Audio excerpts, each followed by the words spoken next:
Hello my dear students, welcome to Edulight Coaching YouTube channel. Edulight Coaching YouTube channel তুলৈ তোমালোক সকলোকে স্বাগতম জনাইছো। আজিৰ ক্লাছটোত মই ক্লাস 8 ৰ পৰা ক্লাস 10 ৰ লগতে 11 12 ৰ ছাত্ৰ ছাত্ৰীসকলৰ যথেষ্ট সুবিধা হ'ব। তাৰ বাবে মই এটা টপিক লৈ আহিছো। সেই টপিকটো হৈছে মোৰ এক্সপেৰিমেন্টাল ফৰ্ম, যাক স্ট্যান্ডাৰ্ড ফৰ্ম বুলি কোৱা হয় আৰু অসমীয়াত যাক প্ৰামাণিক ৰূপ বা মান্য ৰূপ বুলি কোৱা হয়। তো আসলতে প্ৰামাণিক ৰূপ বা মান্য ৰূপ কি হয় সেই বিষয়ে আজিৰ ক্লাছটোত আলোচনা কৰিম, যিটো নেকি আমাৰ মেট্ৰিক বা HSLC পৰীক্ষাৰ বাবে যথেষ্ট পৰিমাণে দৰকাৰী এটা টপিক হয়। ইয়াৰ লগতে ক্লাস 8 আৰু 9 ৰ ম্যাথমেটিক্সতো কিছু পৰিমাণে পোৱা যায় আৰু মোস্ট ইম্পৰ্টেন্টলি সায়েন্সত অধ্যয়ন কৰা ছাত্ৰ ছাত্ৰীসকলৰ লগতে এতিয়াও যিবোৰ আমাৰ 9 10 ৰ সায়েন্সৰ ম্যাথমেটিক্স বা নিউমেৰিকেল থাকে সেই পাৰ্টত এইখিনি কথা পোৱা যায়, যিবোৰ নেকি আমাৰ ম্যাথমেটিক্সত যদি আলোচনা কৰা নহয় স্কুলত তেতিয়া হলে আমাৰ বাবে যথেষ্ট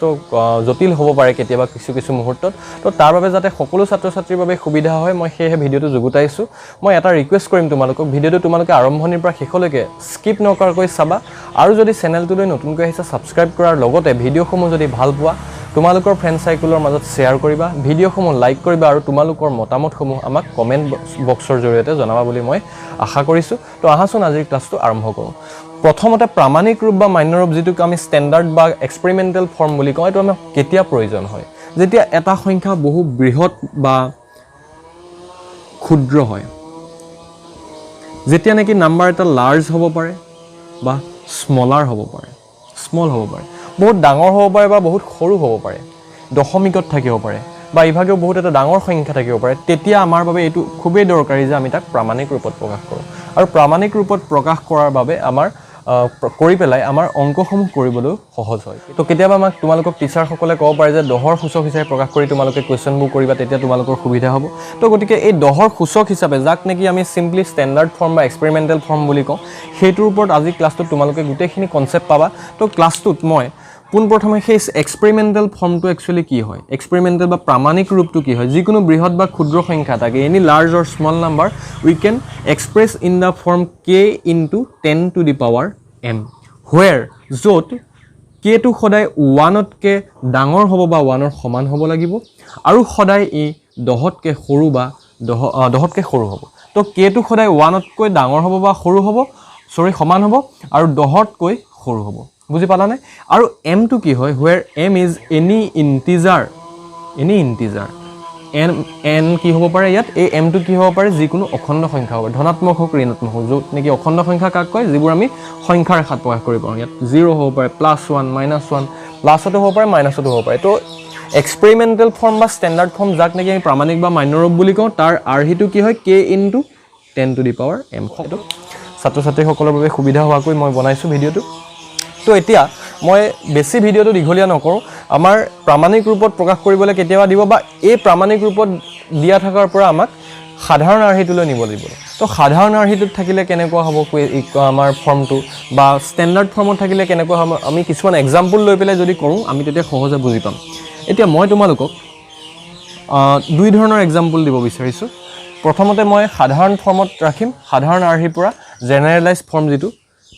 general form to standard form. অসমীয়াত কি বুলি কওঁ আমি, সাধাৰণ আৰ্হিৰ পৰা প্ৰামাণিক ৰূপলৈ প্ৰকাশ কৰিবলৈ, সাধাৰণ ৰূপৰ পৰা প্ৰামাণিক ৰূপলৈ, সাধাৰণৰ পৰা আমি কিহলৈ নিব লাগে, প্ৰামাণিক ৰূপলৈ নিব পাৰে, জেনেৰেলাইজটোৰ পৰা আমি প্ৰামাণিক ৰূপত নিব লাগে। তো মই ফাৰ্ষ্ট এটা কুৱেশ্যন লৈছোঁ তোমালোকক। সাপোজ মই এনেকৈ দিছোঁ তোমালোকক 2001 এনেকৈ দিলোঁ, সাপোজ 20,015। এটা কুৱেশ্যন মই দিছোঁ তোমালোকক 535.62। এটা কুৱেশ্যন মই এনেকৈ দিছোঁ তোমালোকক 0.0013। তিনিটা কুৱেশ্যন দিছোঁ, তিনিটা টাইপৰ লৈছোঁ মই।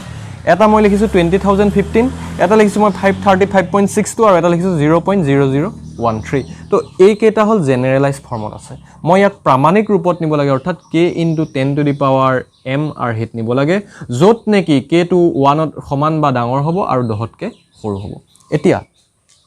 মন কৰা তোমালোকে স্ট্যান্ডাৰ্ড ফৰ্মত কেনেকৈ হ'ব। এতিয়া সদায় মনত ৰাখিবা যে k into 10 to the power m মানে 10ৰ সূচকতেই মই প্ৰকাশ কৰিব লাগে, কিন্তু k টো মোৰ 10 আৰু 1ৰ মাজতহে থাকিব। তো এতিয়া মোৰ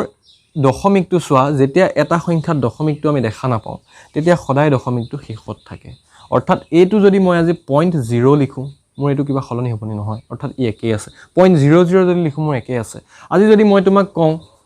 50 তাৰ অৰ্থটো কি 50.0 মানে 50.0 পইণ্টৰ পাছত লগাই দিয়া কোনো অৰ্থ নাই মই যদি আজি তোমালোকক কওঁ 27 তাৰ অৰ্থটো কি তোমালোকে লিখিব পাৰা 27.0 একো প্ৰবলেম নাই ইয়াতে কিবা প্ৰবলেম আছে নেকি 27.0 আমি দশমিকৰ পিছত লগাই দিব পাৰোঁ শূন্য তো ঠিক তেনেকৈ এই কুৱেশ্যনটো মানে এই 20,000 যেটো 15 আছে মানে ইয়াৰ পইণ্টটো ক'ত আছে ইয়াত আছে শেষত আছে এতিয়া মই সেই পইণ্টটো এটাৰ পাছলৈ আনিব লাগে সিম্পল শৰ্ট ট্ৰিকটো এইটোৱে যে মই প্ৰামাণিক ৰূপ বা ষ্টেণ্ডাৰ্ড ফৰ্মৰ শৰ্ট ট্ৰিকটো এইটোৱে যে দশমিকটো সদায় মই এটা সংখ্যাৰ পাছলৈ লৈ যাব লাগে তো মই এই 2 পাছলৈ লৈ যাব লাগে তাৰ পাছত মই বাকিখিনি কথা কৈ আছো চোৱা দশমিকটো ক'তো নাছিল মানে ইয়াত আছিল তো দশমিকটো মই 1 2 3 4টা ইয়াৰ পৰা মানে ইয়ালৈ আনিলো মানে 2 পিছলৈ আনিব লাগে তো এতিয়া চোৱা 2 দিলো পইণ্ট বাকি সংখ্যাকেইটা লিখি দিয়া 0015 2 পাছত মই কি লিখি দিলো 0.0015 লিখি দিলো মই 2 পাছত মই দশমিকটো যেহেতু ক'তো নাছিল মানে একেবাৰে শেষত আছিল মই 2 পাছলৈ লৈ আহিলো এতিয়া তুমি দশমিকটো আগলৈ আনিছা না পাছলৈ আনিছা হেতু কথা মনত ৰাখিবা যদি তুমি আগলৈ আনিছা যদি তোমাৰ দশমিকটো আগলৈ অনা হৈছে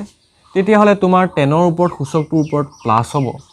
যদি তুমি দশমিকটো পাছলৈ নিছা তেতিয়া হলে তোমাৰ 10 ৰ পিছত সূচকটো কি হ'ব সূচকৰ ওপৰত মাইনাস চিন আহিব এটো শৰ্ট ট্ৰিক জাস্ট এতিয়া শুনা মই যেহেতু দশমিকটো আগলৈ আনিছো কেটা আগলৈ আনিছো 1 2 3 4টা আগলৈ আনিছো মানে মোৰ ইয়াত কি হ'ব 10 টু দি পাৱাৰ প্লাস 4 কেটা আগলৈ আনিছো 1 2 3 4টা আগলৈ আনিছো তো 10 টু দি পাৱাৰ কি হ'ব প্লাস 4 হ'ব এই কোৱেশ্যনটো তোমালোকে চোৱা এতিয়া চোৱা তোমালোকে এই আৰহিটোৰ লগত মিলিলে নাই কোৱা এতিয়া এটো হ'ব কি মোৰ তেনেহলে কে হ'ব এই 2 টো এতিয়া মোৰ 1 আৰু 10 ৰ মাজত আছে নিশ্চয় আছে মই 20 পইণ্ট নিলিখো মই 200 পইণ্ট নিলিখো মই 2001 পইণ্ট এডখলেও নানো ইয়ালেহে আনিম মই তো পইণ্টটো মই এটাৰ পাছলৈ আনিম ঠিক তেনেকৈ এটো ষ্টেণ্ডাৰ্ড ফৰ্মত লিখা মানে মই পইণ্টটো ইয়ালে বা মই পইণ্টটো ইয়ালে নিনো বা ইয়ালে নিনো মই পইণ্টটো কলৈ আনিম এটা সংখ্যাৰ পাছলৈ মানে মই সংখ্যাটো চালো যে মোৰ 5 ৰ পাছলৈ লৈ আহিলো 5 পইণ্ট বাকি কেইটা লিখি দিয়া এজ ইট ইজ 3562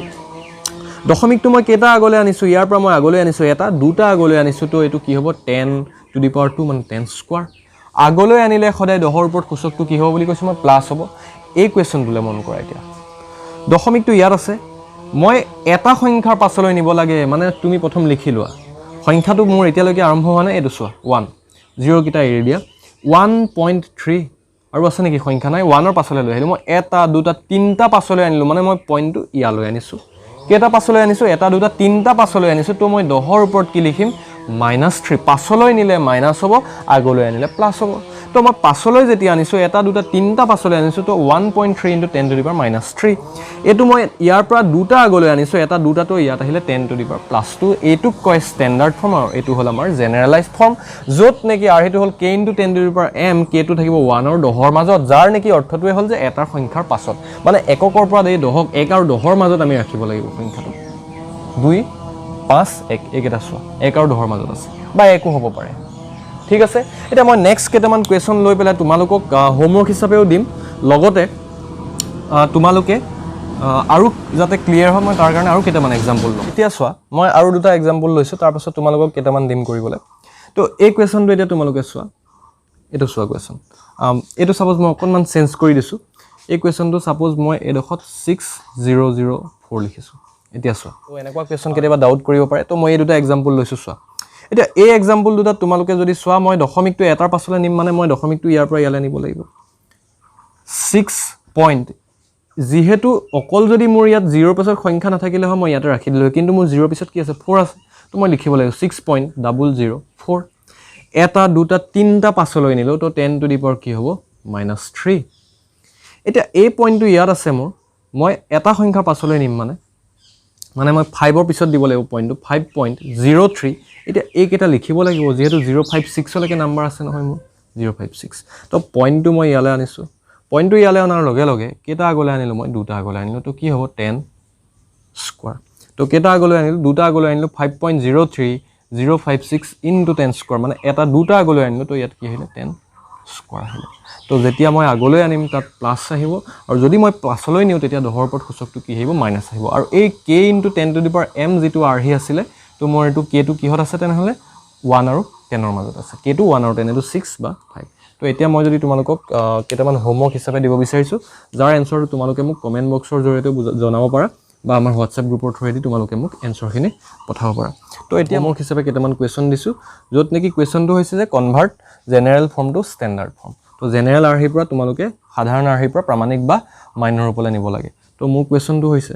5260.045 আৰু এটা কুৱেশ্যন হৈছে মোৰ 0.02035 62 আৰু এটা কুৱেশ্যন হৈছে মোৰ 0.00032 আৰু এটা কুৱেশ্যন মই দিছোঁ তোমালোকক 500056 তো এই চাৰিটা কুৱেশ্যন তোমালোকক দিছোঁ মই চাৰিটা কুৱেশ্যন তোমালোকে সাধাৰণ আৰ্হিৰ পৰা মোক প্ৰামাণিক আৰ্হিলৈ লৈ যাব লাগে সাধাৰণ আৰ্হিৰ পৰা মোক প্ৰামাণিক আৰ্হি মানে k × 10⁻m আৰ্হিত তোমালোকে মোক প্ৰকাশ কৰি দেখাব লাগে আৰু কেতিয়াবা উলুটাকৈ কুৱেশ্যন অহা দেখা যায় মানে ষ্টেণ্ডাৰ্ড ফৰ্মৰ পৰা জেনেৰেলাইজ ফৰ্মলৈ আমাক কেতিয়াবা নিবলৈ দিব পাৰে তো তেনেকুৱা টাইপৰ কুৱেশ্যনবোৰ আমি কেনেকৈ কৰিব লাগে মই অকণমান তোমালোকক কৈ দিছোঁ এইখিনিতে এইকেইটা তোমালোকে হোমৱৰ্ক হিচাপে লৈ কুৱেশ্যনকেইটা কৰি মোক এনচাৰকেইটা জনাবা তো এতিয়া মই উলুটাকৈ যদি কৰিব দিয়ে মোক কেনেকৈ কৰিব লাগে মই তোমালোকক কম এইখিনিতে সো এতিয়া মই দুটা কুৱেশ্যন লৈছোঁ চোৱা এই দুটা কি ফৰ্মত আছে প্ৰামাণিক বা ষ্টেণ্ডাৰ্ড অলৰেডি এক্সপেৰিমেণ্টেল ফৰ্মত আছে তো ইয়াক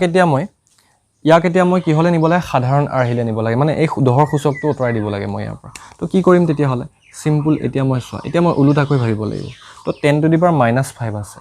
মানে মই এই -5টো আঁতৰাবলৈ হ'লে তাৰ লগত মই +5 এটা লাগিব মোক মানে এই +3টো আঁতৰাবলৈ হ'লে তাৰ লগত মোক -3 এটা লাগিব চিম্পুল কথা মানে মই 10⁻⁻5 আছে নহয় মোক কি লাগিব 10⁻+5 লাগিব তো +5 কেতিয়া পাম মই যেতিয়া মই দশমিকটো আগলৈ আনো তেতিয়া মোৰ কি হয় প্লাছ হয় এটা চোৱা চিম্পল কথা মই শৰ্ট ট্ৰিকটো জাষ্ট তোমালোকক কৈছোঁ এতিয়া 2.03 * 10⁻⁻5 আছে মোক +5 এটা লাগে তেতিয়াহে +5 আৰু -5 লগলে এই দুইটা কেনসেল হৈ যাব আৰু এই গোটেই টাৰ্মটো আঁতৰি যাব এতিয়া চোৱা মই -5 আছে নহয় মোক কি লাগে +5 লাগে মানে মই আৰু 5টা শূন্য আগলৈ আনিব লাগিব দশমিকটো আৰু 5টাৰ আগলৈ আনিব লাগিব অলৰেডি মোৰ ইয়াত কি আছে 203 আছে দশমিকটো আৰু 5টা আগলৈ আনা দুইৰ পিছত আছিলে নহয় ইয়াৰ পৰা আৰু 5টা এটা দুটা তিনিটা চাৰিটা 5টা ইয়ালৈ লৈ আহিলোঁ মই ইয়ালৈ লৈ অহাৰ লগে লগে আগতে কি আছিলে দশমিকটো চোৱা 2 পিছত আছিলে নহয় এটো এটা দুটা তিনিটা চাৰিটা 5টা আগলৈ লৈ আহিলোঁ 5টা আগলৈ লৈ অহাৰ লগে লগে 10 টু দি পাৱাৰ কি হৈ গ'ল +5 আৰু আগৰ পৰা কি আছিলে মোৰ 10⁻⁻5 তো এটো কেনসেল হৈ গ'ল তো এটো আহিলে কি জেনেৰেলাইজ ফৰ্ম উলুটাকৈ তোমালোকে যদি চোৱা এতিয়া উলুটাকৈ এতিয়া চোৱা তোমালোকে এটা দুটা তিনিটা চাৰিটা 5টা পাছলৈ নিছোঁ পাছলৈ নিয়াৰ লগে লগে 2.03 টো কিমান হ'ব 10⁻⁻5 সিম্পল একদম ইজি হয় এতিয়া নেক্সটটো চোৱা নেক্সটটো এতিয়া দশমিকটো মই 10 টু দি পাৱাৰ কিউব আছে 10 টু দি পাৱাৰ 3 আছে তো মোক -3 এটা লাগে মাইনাছ কেতিয়া পাম মই পাছলৈ নিলে পাম এতিয়া দশমিকটো মই কেইটা পাছলৈ নিব লাগিব তিনিটা পাছলৈ নিয়াৰ লগে লগে মই মানে এডখলৈ লৈ যাব লাগিব পইণ্টটো ইয়াৰ পৰা ইয়ালে তিনিটা পাছলৈ মানে মোৰ সিম্পল কি থাকিলে 035 টো আমি আগত লিখিম জানো নিলিখো হয় নিলিখো এতিয়া মই ইয়াক যদি মই 10 কিউব পাব হয় তোমালোকে কি কৰিবা দশমিকটো ইয়াত আছে নহয় 10 কিউব পাবলৈ হ'লে কি হ'ব সো এটো এতিয়া মই জেনেৰেলাইজ ফৰ্ম পালো মানে 0.035 * 10 কিউব মই ইনটু 10 টু দি পাৱাৰ -3 এটা লাগে তেতিয়া এই দুইটা কেনসেল আউট হৈ মই সাধাৰণ আৰ্হিটো পাম তো 10 টু দি পাৱাৰ -3 কেতিয়া পাম মই দশমিকটো পাছলৈ নিলে মই -3 পাম তো পাছলৈ লৈ গলো এটা দুটা তিনিটা মানে 035 ইয়ালৈ লৈ গলো কিন্তু দশমিকটো শেষত আমি নবহাও তো আৰু এটো 0 টো আগত নবহাও এতিয়া চোৱা এটুক যদি মই উলুটাকৈ তোমাক যদি কওঁ মই যে 35 টুক তুমি ষ্টেণ্ডাৰ্ড ফৰ্মলৈ লৈ যোৱা ষ্টেণ্ডাৰ্ড ফৰ্মলৈ লৈ যাবলৈ হ'লে তোমালোকে এই ফৰ্মটোলৈ যদি তোমালোকে নিয়া চোৱা এই ফৰ্মটোলৈ যদি তোমালোকে নিয়া কেনেকৈ হ'ব চোৱা এটা দুটা তিনিটা তুমি আগলৈ লৈ আহিলা তিনিটা আগলৈ লৈ অহাৰ লগে কি হ'ল 10 কিউব মানে উলুটাকৈ আকৌ এটো পালা তো বুজি পালা তো সিম্পল কথাটো এইটোৱে হ'ল যে তোমালোকক কেতিয়াবা প্ৰামাণিক ৰূপত দিয়া থাকিব আৰু তুমি সাধাৰণ ৰূপত নিব লাগিব আৰু কেতিয়াবা সাধাৰণ ৰূপত পৰা তুমি প্ৰামাণিক বা মাইনৰ ৰূপলৈ নিব লাগিব তো দুইটা টাইপৰ কুৱেশ্যনে ইজি হয় তোমালোকক মই এটা হোমৱৰ্ক দিছোঁ এইখিনিতে হোমৱৰ্ক এটা দিছোঁ সাধাৰণ আৰ্হিৰ পৰা ষ্টেণ্ডাৰ্ড বা এক্সপেৰিমেণ্টেল ফৰ্মৰ পৰা তুমি কনভাৰ্ট কৰিব লাগে জেনেৰেল ফৰ্মলৈ তো ফাৰ্ষ্ট কুৱেশ্যনটো দিছোঁ মই 2532.630 ইনটু 10 টু দি পাৱাৰ -3 আৰু এটা কুৱেশ্যন মই দিছোঁ তোমালোকক 0.0057 ইনটু 10 টু দি পাৱাৰ 4 তো এই দুটা কুৱেশ্যন তোমালোকে কৰি পেলাই মোক ইয়াৰ এনচাৰটো তোমালোকে দিবা বুলি আশা ৰাখিছোঁ এইটো সাধাৰণ ৰূপৰ পৰা প্ৰামাণিক ৰূপত প্ৰকাশ কৰিব লাগে তো এইখিনি আছিলে ষ্টেণ্ডাৰ্ড বা এক্সপেৰিমেণ্টেল ফৰ্ম মই আকৌ কৈছোঁ ষ্টেণ্ডাৰ্ড ফৰ্মৰ আৰ্হিটো হ'ল k × 10⁻m য'ত mটো হৈছে যিকোনো অখণ্ড সংখ্যা ধনাত্মকেই হওক বা ঋণাত্মকেই আৰু kটো 1তকৈ ডাঙৰ বা 1ৰ সমান হ'ব আৰু 10তকৈ সদায় সৰু হ'ব তো এইটোৱে আছিলে আমাৰ ষ্টেণ্ডাৰ্ড ফৰ্ম আৰু যাক নেকি আমি 10ৰ সূচক হিচাপে প্ৰকাশ কৰা বুলি চিম্পলি কওঁ তো উইথ ৰেচপেক্ট টু বেছ 10 তো আশা ৰাখিছোঁ এই ক্লাছটোৰ পৰা তোমালোক যথেষ্ট পৰিমাণে উপকৃত হ'বা দশম শ্ৰেণীৰ লগতে ক্লাছ 8, 9 আৰু তাৰ ওপৰৰ ক্লাছখিনিৰ ছাত্ৰ ছাত্ৰীসকলে যথেষ্ট পৰিমাণে এই ক্লাছটোৰ জৰিয়তে সুবিধা হ'ব তো শেষত সকলোকে পুনৰবাৰ ধন্যবাদ জনাই আজিৰ ক্লাছটো মই ইমানতে সামৰিছোঁ থেংক ইউ